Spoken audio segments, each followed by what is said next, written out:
আসসালামু আলাইকুম ভিউয়ার্স, আজকে আপনাদের সামনে নতুন একটা ভিডিও নিয়ে আসলাম। এটা হচ্ছে media AC E5 error code.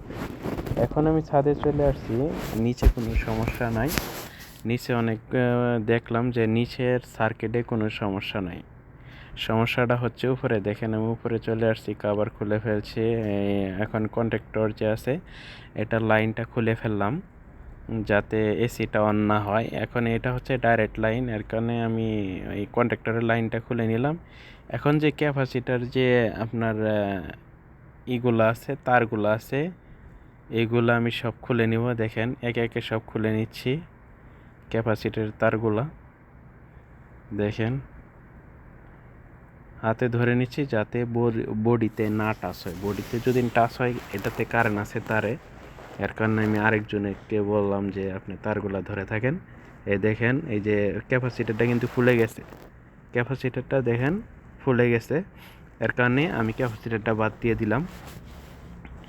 ওটা হচ্ছে আপনার 55 EF, এর কারণে আমি এটা 55 EF আবার লাগাই দিলাম। আমার কাছে নতুন আছে, নতুন লাগিয়ে দিলাম। এই দেখেন এখন 55 EF আমি আবার এটা লাগিয়ে দিলাম নতুন। এখন তারগুলা ঠিক করে লাগালাম। স্টার্টিংয়ের জায়গায় স্টার্টিং, রানিংয়ের জায়গায় রানিং তারগুলা যে আছে এগুলা লাগালাম। এখন দেখেন এই যে কমনের যে তারগুলো আছে, কমনের তারগুলা এগুলা লাগাইতেছি এখন। এই দেখেন কমনের যে তারগুলা, এটা হচ্ছে আবার এটার সাথে ফ্যানের কানেকশন আছে, আউটডোর যে ফ্যান, এটা ফ্যানের কানেকশনে এটার সাথে এই ক্যাপাসিটারের সাথে 5 UF ক্যাপাসিটার এটার সাথে এক সাইড থাকে। এ দেখেন আমি কন্ট্যাক্টরের লাইনটা লাগিয়ে দিলাম। এখন আমি নিচে বললাম যে চালু করার জন্য, নিচে আমি ফোন দিয়ে বলছি যে চালু করার জন্য। আমি এই ফাঁকে আমি কাভারটা লাগিয়ে দিতেছি। দেখেন এসিটা কিন্তু চালু হয়ে গেছে। দেখেন এসিটা চালু হয়ে গেছে। এটা হচ্ছে মিডিয়া এসি। দেখেন এই যে এখন ঠান্ডাও আসতেছে, ভালো ঠান্ডা আসতেছে।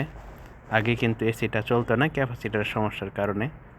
দেখেন এখন নিচে চলে আসছি আমি, এখন নিচেও ভালোভাবে সব কিছু চলতেছে। যদি আমার ভিডিওটা ভালো লেগে থাকে অবশ্যই একটা লাইক কমেন্ট শেয়ার করবেন, আর আমার চ্যানেলটাকে অবশ্যই সাবস্ক্রাইব করে রাখবেন। ভালো থাকবেন সবাই, আল্লাহ হাফেজ সবাইকে।